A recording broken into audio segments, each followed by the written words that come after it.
Elle exprime par là l'opinion qui est la sienne, que la flotte d'Antoine dépasse en nombre celle de l'ennemi. Mais elle ne dit pas qu'elle a cette opinion. Elle parle des flottes en présence, pas de ses opinions. De même, supposez qu'elle dise « Il est censé pour Antoine de livrer bataille ». Là encore, elle exprime un état d'esprit, mais elle n'est pas en train de dire que c'est le sien. Précisément, elle exprime son acceptation d'un système de normes, mais elle ne dit pas qu'elle l'accepte. Quand nous disons que nous avons un certain état d'esprit, alors avoir réellement cet état d'esprit constitue une parole vraie. De notre côté, quand nous exprimons un état d'esprit, avoir cet état d'esprit ne constitue pas une parole vraie, mais de la sincérité.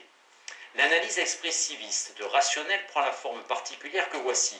Ce que veut dire rationnel s'explique en disant ce que c'est qu'appeler quelque chose rationnel. Et appeler quelque chose rationnel, nous dit l'analyse, c'est exprimer un état d'esprit. Nous pourrions appeler cet état d'esprit le jugement, que cette chose est rationnelle. Alors l'analyse est constituée de deux parties, l'explication de ce qu'est que juger que telle chose est rationnelle et l'explication de ce que c'est en général qu'exprimer un état d'esprit. De même qu'une assertion factuelle, simple et directe, exprime une opinion de fait simple et directe. De même, l'assertion que telle chose est rationnelle exprime un jugement normatif. Juger une chose rationnelle, c'est accepter un système de normes qui, au total, la permet. Presque tout le monde, bien sûr, acceptera que les mots expriment des jugements. Les éléments qui posent problème dans l'analyse normativo-expressiviste sont les suivants. Premièrement, la façon dont elle explique ce que c'est que faire un jugement normatif et deuxièmement, la thèse selon laquelle le sens des termes normatifs sera donné en disant quel jugement exprime les énoncés normatifs, quel état d'esprit ils expriment. Qu'est-ce alors qu'exprimer un état d'esprit et comment l'expression d'un état d'esprit pourrait-elle assurer une communication? Prenez d'abord les opinions de faits simples et directs. Supposez que César dise à Cléopâtre « J'ai été capturé par des pirates quand j'étais jeune. Quelle raison peut-il avoir pour le faire ?» Mettez qu'il ne fait que la renseigner sur sa jeunesse. Alors le tableau ressemblera à peu près à ceci. Il veut qu'elle soit informée de sa capture par les pirates. Il pense qu'elle est dépourvue de vraies opinions sur le sujet, mais il croit qu'elle estime sincère et qu'elle estime qu'il fait autorité sur les événements qui lui sont arrivés pendant qu'il était jeune. Ici, être sincère, c'est n'exprimer que des opinions que l'on a vraiment, et faire autorité sur quelque chose, c'est avoir peu de chances de se tromper sur ce sujet. Ainsi, César a l'intention de faire que Cléopâtre croit qu'il a été capturé par des pirates quand il était jeune, et il a l'intention de le faire de la façon suivante. Il prononce des mots qui, conventionnellement, passent pour exprimer de la part de tout locuteur l'opinion qu'il a été capturé par des pirates quand il était jeune. Il a l'intention qu'elle en arrive à accepter que lui-même a cette opinion, qu'elle arrive à cela en vertu de la reconnaissance par elle de cette intention. Puisqu'elle le tient pour sincère, elle a une raison pour accepter en l'entendant prononcer ces mots, qu'il a bien l'opinion qu'il a été capturé par des pirates quand il était jeune. Puisqu'elle estime qu'il fait autorité sur sa jeunesse, elle conclut du fait qu'il a cette opinion qu'il a effectivement été capturé par des pirates quand il était jeune. Bien sûr, tout ceci ne prétend pas établir que le locuteur et l'auditeur passent pour de tels calculs à chaque fois que quelqu'un dit quelque chose à quelqu'un d'autre. Ce qui est important, c'est plutôt que c'est le type de raisonnement qui donnerait son sens à ce que font locuteur et auditeur.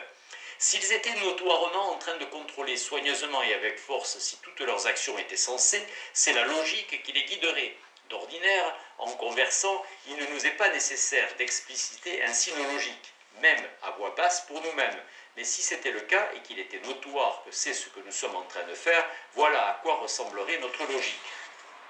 Alors, peut-on produire une logique similaire pour le fait d'appeler quelque chose rationnel ou irrationnel, pour le fait de dire ce qu'il est censé de faire, de penser, de ressentir? Supposez que César dise à Cléopâtre « Le plus sensé est de diviser le commandement de votre armée ». Il exprime par là un état d'esprit, à savoir son jugement que le plus sensé pour Cléopâtre est de diviser le commandement de son armée. S'il fait ce jugement, c'est qu'il accepte un système de normes qui, tout compte fait, a été appliqué à la situation de Cléopâtre. Dit à Cléopâtre de diviser le commandement de son armée. En quoi consiste alors le fait qu'il exprime cet état d'esprit? Comme dans le cas d'une opinion simple et directe, cette expression consiste à prononcer des mots destinés de manière conventionnelle à amener Cléopâtre à penser qu'il est dans cet état d'esprit, par le biais de la reconnaissance qu'elle a de cette intention. Autrement dit, s'il prononce ces mots, c'est conventionnellement dans l'intention de faire qu'elle pense qu'il juge que le plus sensé est de diviser le commandement de son armée. Alors, si elle estime qu'il est sincère, si elle estime qu'il professe authentiquement le jugement qu'expriment ses paroles, elle en arrive sur ce à croire qu'il a à cet état d'esprit, qu'il accepte que le plus sensé est de diviser le commandement de l'armée de Cléopâtre. Autrement dit, elle croit qu'il accepte des normes qui, appliquées à sa situation telle qu'il estime être, disent de diviser le commandement de son armée. Jusque-là, le parallèle avec la communication simple et directe d'une opinion est exact, mais peut-on le pousser plus loin? Une fois que Cléopâtre est arrivé à penser que César accepte des normes qui, appliquées à la situation de Cléopâtre telle qu'il estime être, disent de diviser le commandement de son armée, cela lui donnera-t-il une raison pour diviser ce commandement? Oui, au moins dans un type de cas. Supposez que Cléopâtre pense que César accepte les normes fondamentales qu'elle accepte. Par exemple, que le but suprême dans l'organisation d'une armée est de minimiser le risque d'un putsch. Supposez aussi qu'elle le tienne pour un juge excellent de ce qui minimisera le risque d'un putsch.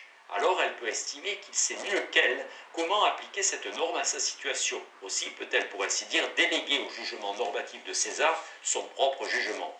D'où vient que, de même, qu'elle pourrait le tenir pour une autorité factuelle, s'il disait « Diviser le commandement de votre armée réduira le risque d'un putsch ». Elle peut ainsi le tenir pour une autorité normative quand il dit « Le plus sensé est de diviser le commandement de votre armée ». Je qualifierais une autorité de ce type de contextuelle. Elle naît d'un contexte où l'on partage des normes fondamentales. Toute autorité normative est-elle de même contextuelle? Cette question difficile est reprise dans la suite de ce livre. Les systèmes de normes. L'analyse normativo-expressiviste parle de système de normes et pas simplement de normes. Les jugements normatifs d'une personne, tout compte fait sur une question donnée, dépendent de manière typique de l'acceptation par elle de plus d'une norme. Et il se peut que les normes qu'elle accepte pèsent dans des directions opposées. Dans les expériences de Milgram sur l'obéissance, nous acceptons en tant qu'observateurs les normes de volonté de coopérer et les normes de bonne foi d'après lesquelles les sujets agissent. Mais nous estimons les sujets irrationnels, car bien que nous acceptions ces normes, nous estimons qu'elles sont effacées ou surpassées par des normes interdisant d'infliger une souffrance. Ainsi, nos jugements normatifs ne dépendent pas d'une norme unique, mais d'un certain nombre de normes que nous acceptons comme pourvues d'une certaine force, et en chemin nous estimons que certaines de ces normes l'emportent sur d'autres ou les effacent. Le système de normes que nous acceptons est affaire à la fois des normes que nous acceptons comme pourvues d'une certaine force et des façons dont nous nous tirons de conflits entre les normes. Comment représenter tout ceci? Qu'est-ce que pour une norme de l'emporter sur une autre norme? Ou bien qu'est-ce que pour un ensemble de normes qu'avoir plus de poids qu'un autre dans une circonstance donnée? Nous pourrions réagir en essayant de développer des définitions minutieuses de termes comme normes, poids, priorité, etc. ou en développant un système d'axiomes définissant ces termes implicitement. Toutefois, mes objectifs seront atteints par une méthode plus simple. Décrire le résultat final de tous ces poids et de toutes ces priorités de normes individuelles, et ainsi considérer un système de normes comme un système de permission et d'exigence qui peut s'appliquer à une large gamme de circonstances réelles et hypothétiques. Ce qui compte dans un système de normes, c'est ce qu'il exige et ce qu'il permet dans diverses circonstances que l'on peut concevoir. On pourrait vouloir penser cela plutôt comme une gradation du plus haut rang au rang le plus bas. Toutefois, on aurait plutôt un système de valeurs qu'un système de normes. Il est probable que bien des choses que nous pouvons dire des jugements normatifs, des jugements sur ce qu'il est censé et ce qu'il n'est pas censé de faire, de penser et de ressentir, nous pourrions les dire aussi des jugements de valeurs. Cependant, dans cette étude, j'évite les échelles du meilleur au pire et je m'en tiens au jugement normatif proprement dit. Nous pouvons caractériser tout système de normes N par une famille de prédicats de base interdits dans N, optionnels dans N et exigés dans N. Ici, interdit dans N veut dire simplement interdit par le système de normes N, et ainsi de suite pour les autres membres de la famille. On peut construire d'autres prédicats à partir de ces prédicats de base. En particulier, permis dans N signifiera soit optionnel dans N, soit exigé dans N. Ces prédicats sont descriptifs plutôt que normatifs. Qu'une chose soit par exemple permise dans N ou non sera une question de fait. Il ne se pourra qu'elle soit permise dans N sans être rationnelle, car il se pourrait que le système N soit peu recommandable. Si on est d'accord sur les faits, on sera d'accord sur ce qui est permis dans N, et ce qui ne l'est pas, même s'il y a des accords normatifs, même si par exemple certains acceptent N et d'autres non. Un système s'applique toujours aux plusieurs solutions possibles d'un type donné. Par exemple, un système de normes pour l'action s'applique aux plusieurs voies possibles pour une même action, et un système de normes pour la colère s'applique aux plusieurs degrés de colère que l'on pourrait ressentir contre quelqu'un à cause d'une de ses actions. Or, quand un système de normes n s'applique de façon définie à une des solutions possibles, il en résulte que cette possibilité possède exactement l'une des trois propriétés de base d'être interdite dans n, optionnelle dans n ou exigée dans n. Nous pouvons appeler complet un système si ces trois prédicats se répartissent rigoureusement les possibilités, si dans chaque occasion réelle ou hypothétique, chaque solution possible est soit interdite dans n, soit optionnelle dans n, soit exigée dans n. Aussi longtemps que n reste cohérent, aucune chose ne peut être plus que l'une de ces choses. Ces classifications pourraient être engendrées à partir de la dichotomie permis-interdit. Une possibilité est exigée si elle est permise et que toutes les autres possibilités qui constituent une alternative sont interdites. Elle est optionnelle si elle est permise et qu'au moins une des autres possibilités est permise. Ce sera placer de nouvelles contraintes structurelles sur le système, par exemple qu'une possibilité ne peut être optionnelle si toutes les autres solutions sont interdites. Nous pourrions ajouter l'exigence que dans chaque occasion, il y ait au moins une solution permise. Cela pourrait être discutable. D'ordinaire, une personne n'acceptera qu'un système de normes incomplet. Elle peut hésiter sur la manière d'étendre ou de rendre plus incisif son système de normes incomplet pour le rendre complet. Alors nous pourrions représenter un système de normes incomplet par les manières dont on peut le rendre plus incisif sans changer d'avis. Parlons alors des diverses completions possibles du système de normes incomplet accepté par un observateur. La complétion d'un système de normes n incomplet sera un système complet qui conserve tout ce qui est réglé définitivement par n. Avec cette terminologie, nous pouvons dire de telles choses que soit n un système de normes incomplet et soit x un acte ou une attitude, alors x est permis dans n si et seulement si pour chaque achèvement n étoile de n, x est permis dans n étoile. Une relation identique et vraie de tout autre terme de la famille, interdit dans n, exigé dans n, etc. Un système s'applique à une ample variété de circonstances, réelles et hypothétiques. Dans chaque ensemble de circonstances complètement spécifiques, il y a un ensemble de solutions possibles qui s'offrent au sujet. Dans chaque circonstance spécifique, un système de normes complet se répartit rigoureusement les possibilités selon les trois prédicats.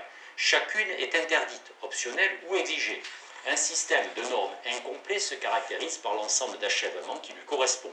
L'ensemble des systèmes complets de normes régissant son objet avec lesquels il est compatible. On pourrait continuer longtemps sur la structure des systèmes de normes, mais j'en ai assez dit pour ce que je veux faire. L'ignorance. Nul n'est omniscient. Nous agissons, nous croyons, nous sentons et nous jugeons sans avoir toute l'information pertinente. Parfois, à tout le moins et peut-être toujours. Considérez un observateur qui juge ce qu'il est censé que fasse un sujet. L'observateur et le sujet peuvent être la même personne ou des personnes différentes. Il est possible que l'information de l'observateur ainsi que celle du sujet soit limitée. Peut-être pour être satisfaisante, une analyse doit s'occuper de ces deux types de limitations. Prenez d'abord un sujet dont on juge les actions. Il est possible que son information soit limitée. La rationalité impliquera alors que nous nous débrouillions avec cette information limitée. Dans le chapitre 1, j'ai distingué ce qu'il est censé de faire objectivement et ce qu'il est censé de faire subjectivement. Ce qu'il est censé de faire à la lumière de tous les faits et ce qu'il est censé de faire à la lumière de l'information dont dispose l'agent à ce moment-là. La voie d'action rationnelle est ce qu'il est censé de faire subjectivement, à la lumière de notre information limitée. Ce qu'il est censé de faire objectivement, à la lumière de tous les faits, je l'ai appelé de bons conseils, advisable. Parce que s'il peut que les sujets manquent d'informations, il nous fallait distinguer la rationalité de la qualité d'être de bons conseils. L'analyse se débrouille avec cette distinction de manière assez simple et directe. J'ai dit qu'estimer qu'il était censé de fuir pour Cléopâtre, c'est accepter un système de normes qui permet la fuite dans la situation exacte qui est celle de Cléopâtre. Or, nous pouvons distinguer sa situation objective de sa situation subjective. Sa situation objective est constituée de tous les faits qui ont un rapport avec ce qu'elle fait, qu'elle ait ou non moyen de les connaître. Sa situation subjective est constituée de ce qu'elle sait, de ce qu'elle a des raisons de croire et des degrés de vraisemblance qu'elle devrait assigner aux diverses éventualités étant donné son information. Or, un système de normes pourrait s'appliquer soit à la situation objective d'une personne, soit à sa situation subjective. J'emploierai les termes respectivement d'objectivement et de subjectivement. Estimer rationnel un acte, c'est accepter un système de normes applicables subjectivement qui permettent l'acte en question quand elle s'applique à la situation subjective exacte du sujet. Le terme rationnel est permissif plutôt que contraignant. Il est le prédicat permissif correspondant dans la famille de bons conseils et pas de mauvais conseils. Par conséquent, estimer qu'un acte n'est pas de mauvais conseils, c'est accepter un système de normes applicables objectivement qui permettent l'acte quand elle s'applique à la situation objective du sujet. Estimer qu'un acte est de bons conseils, c'est également accepter un système de normes applicables objectivement, mais un système dans ce cas qui, s'appliquant à la situation objective du sujet, exige l'acte. La différence est significative ici, c'est par rationnel et pas de mauvais conseils. C'est la différence qui sépare l'application des normes d'une façon qui n'est pas du tout limitée par l'information dont dispose le sujet et l'application de ces normes de la seule façon possible pour le sujet, à la lumière de l'information dont il dispose. Supposer que n est un ensemble de normes qui, s'appliquant à la conduite sur la route, attache peu d'importance à la vitesse et marque d'un grand poids le fait d'arriver à la destination sans accident. Il y aura des variantes objectives et subjectives de n. Considérez l'épide sur son char qui s'approche d'une intersection sans visibilité et supposez que, sans qu'il le sache, il n'y ait pas de véhicule qui s'approche sur l'autre route. Alors, franchir le carrefour sans ralentir pour vérifier si des véhicules arrivent sur l'autre route est objectivement exigé dans n, mais subjectivement interdit dans n, car en fait, passer à toute vitesse gagnerait du temps sans causer d'accident, et ainsi cela est objectivement exigé dans n. À la lumière de ce que c'est l'épide, d'un autre côté, passer à toute vitesse sans s'arrêter pour regarder, c'est courir un risque d'accident réel pour une économie de temps peu importante. Aussi cela est-il subjectivement interdit dans n. D'où bien qu'un conseiller bien informé acceptant les deux variantes de n considérera que passer sans s'arrêter pour regarder est de bons conseils mais irrationnel. S'il devait donner un conseil et qu'il ait une bonne visibilité du carrefour, il ferait signe au conducteur de passer. Faute de conseiller bien placé à l'horizon, notre observateur rejetterait l'option de passer sans s'arrêter comme manière de se débrouiller avec l'information limitée du conducteur. Voilà pour le cas du sujet limité et de l'observateur omniscient. Voyons maintenant le problème le plus difficile, les limitations à l'information de l'observateur. Souvent, un observateur n'estimera pas connaître tous les faits en rapport avec la question de savoir si un acte donné est rationnel ou de bon conseil.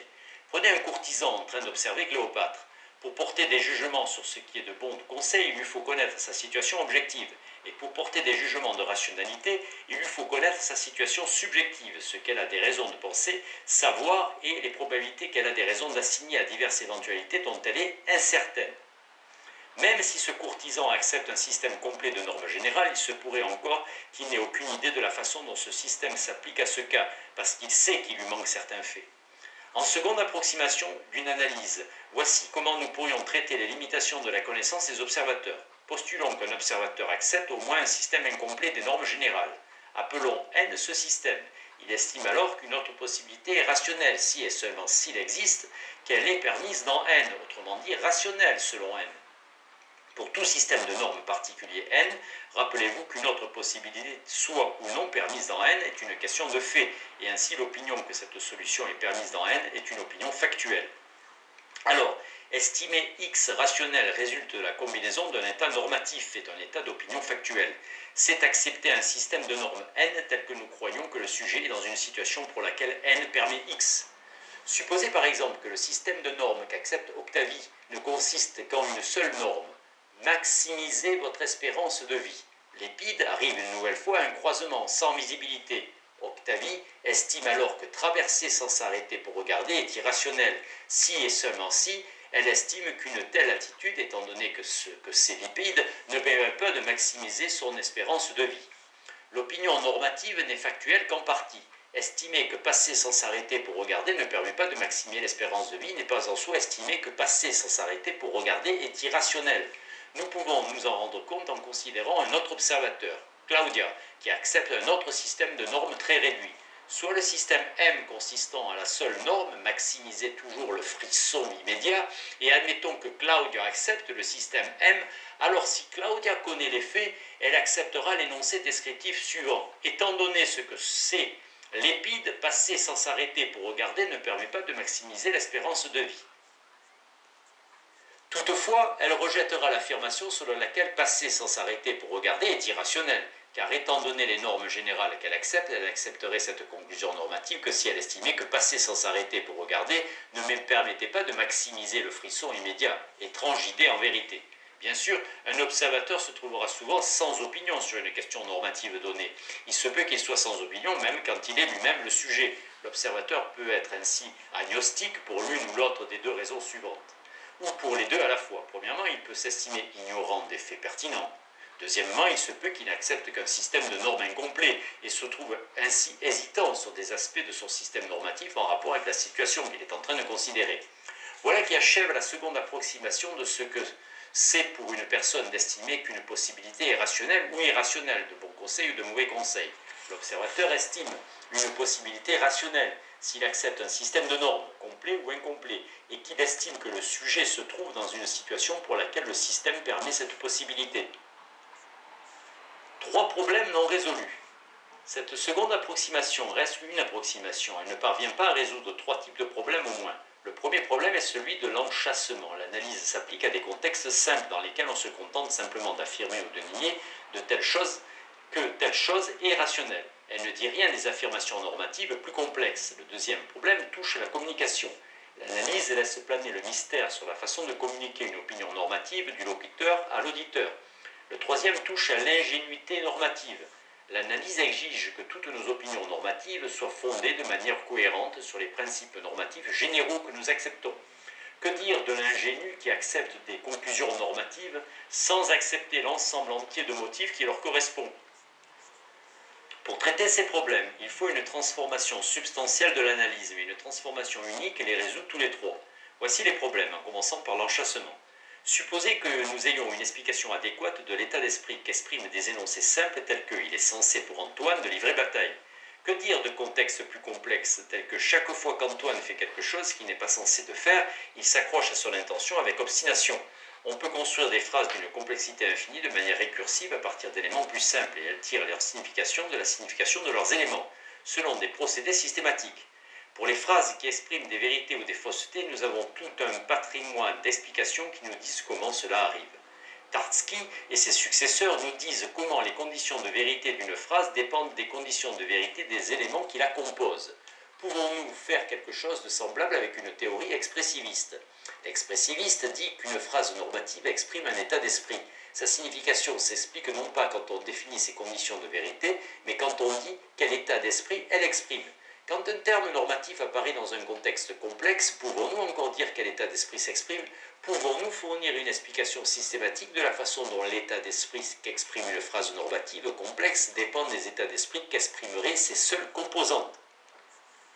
Guillac, 1958, formule cette critique dans une note rapide. Ce point est développé par Searle, 1962, et par Guillac, 1965, qui attribue ce point à Frege.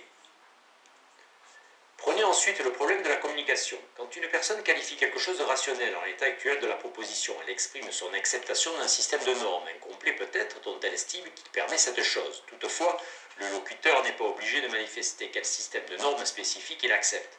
Quand Cléopâtre dit « il était censé pour Antoine de livrer bataille », nous, les spectateurs, nous ne savons pas si elle place la sécurité au premier plan et estime que livrer la bataille est la voie la plus sûre, ou si elle pense que livrer bataille est dangereux mais place l'honneur au premier rang, ou autre chose encore. Elle-même accepte un système de normes spécifiques, tout incomplet qu'il soit, et tire des conclusions normatives conjointement de son système de normes et de ses opinions factuelles. Toutefois, ce qu'elle exprime est la propriété qui appartient à la combinaison des deux. Cléopâtre exprime son acceptation d'un système de normes N et d'un ensemble d'opinions factuelles O, avec l'opinion conjointe suivante. O inclut l'opinion de N, s'appliquant à la situation d'Antoine, permet de livrer bataille. Si elle est sincère, nous dit l'analyse, elle a une combinaison spécifique d'opinions factuelles et d'engagements normatifs qui possèdent cette propriété. Toutefois, nous autres auditeurs, nous en apprenons beaucoup moins. Nous n'apprenons que la propriété conjointe, alors que comprenons-nous à partir de l'affirmation normative? Qu'avons-nous en tête quand nous comprenons ce qu'elle a dit, la propriété conjointe d'opinion et de normes? En quoi consiste le fait d'avoir cela en tête? Cela nous mène à un problème supplémentaire, que nous pourrions appeler le problème de l'ingénuité normative, normative naivety. Supposez que non seulement nous ayons en tête ce que dit Cléopâtre, mais que nous l'acceptions, et ce, par son autorité. Quel est l'état d'esprit qui constitue cette acceptation? Même si nous autres auditeurs, nous sommes tout prêts à croire ce qu'elle dit, à l'accepter une fois qu'elle a dit. Nous pouvons alors en arriver à partager l'état d'esprit dans lequel elle se trouve. Quelle que soit la disposition dans laquelle nous nous trouvions de la croire, de partager son état d'esprit, quel qu'il soit, nous ne pouvons le faire.